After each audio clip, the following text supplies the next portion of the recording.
Hello everyone, welcome to TGiF Friday. Now, I've had a lot of fun doing these videos, and today I want, for our last video for the time being, I want us to think about something that I'm sure is really important for all of us. Now, when I candidated for the ministry, I was assessed by lots of committees, and actually I have to tell you that one question in particular kept coming up, and it was this. They could see my qualifications and everything, but they also seemed to be concerned that I liked a bit of a laugh. And the question was, it was always asked negatively, as though liking a bit of a laugh was a bad thing. But then perhaps it is associated with our own John Wesley, who once said, "Never be triflingly employed." I have to say that sounds a bit grumpy to me. Anyway, I guess I was surprised at first, but as the time went by, I started to expect it, and at least I was prepared for my answer. And my answer really became quite simple. Joy is right there in the list of the fruit of the Spirit. In fact, it's number 2 on the list: love, joy, peace, and so on. You see, joy is at the heart of God's plans for human beings. John 15 verse 1 says, "I have told you this so that my joy may be in you and your joy may be complete." Now I want to suggest to you that joy is a command and joylessness is a sin. And perhaps we ought to recognise that we don't always in the church get this one right. You see, I don't think I've ever heard somebody say, "Well, I would come to church, but they're far too much fun for me." And of course, we all know those occasional characters, shall we say, in the church, who perhaps need to remember that the gospel is meant to be good news. When we see them, we need to tell them, "Do you believe the gospel is good news? Well, tell your face."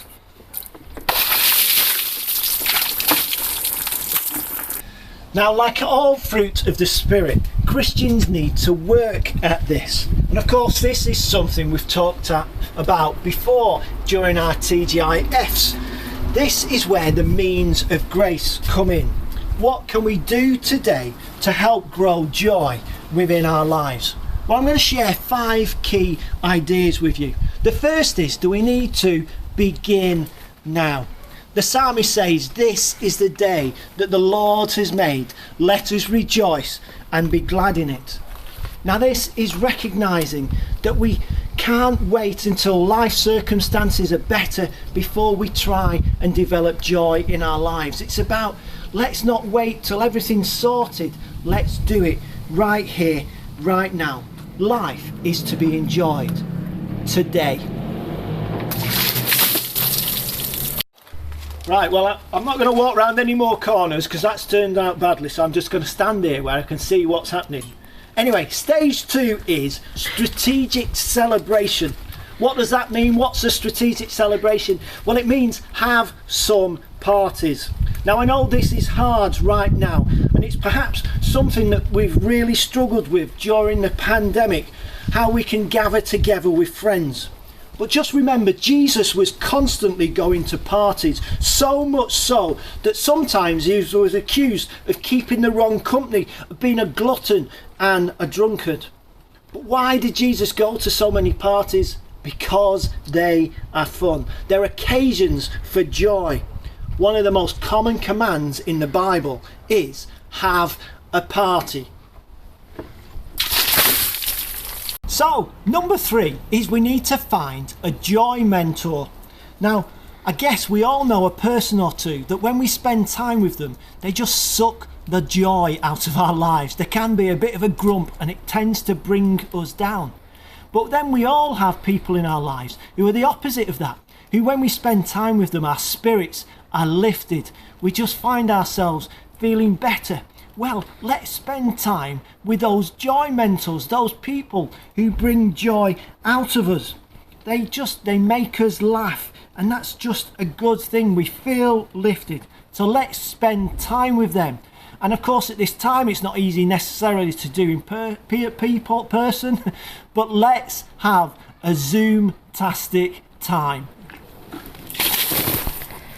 Now, number 4 is set aside a day each week to be your fun day. Now, of course, not every day can be a party, but that doesn't mean we can't have days that are set aside for doing things that we really like, for days filled with fun. So if you like sitting and eating pizza, well, one day, why don't you sit and eat some pizza? If you like gardening, well, why don't you do that? Obviously, I won't be joining you, but of course, if that is what you really enjoy, well, you do that. If it's going for a walk, go for a walk. Why not? Now, of course, it's not always been easy during the pandemic to do these things, but now some of the restrictions are lifting. Well, perhaps this gets a little bit easier.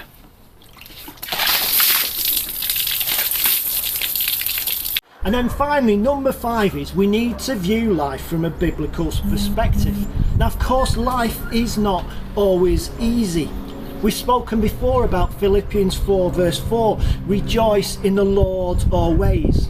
But remembering, of course, Paul wasn't writing from the beach, he was writing from prison. Life is not always easy.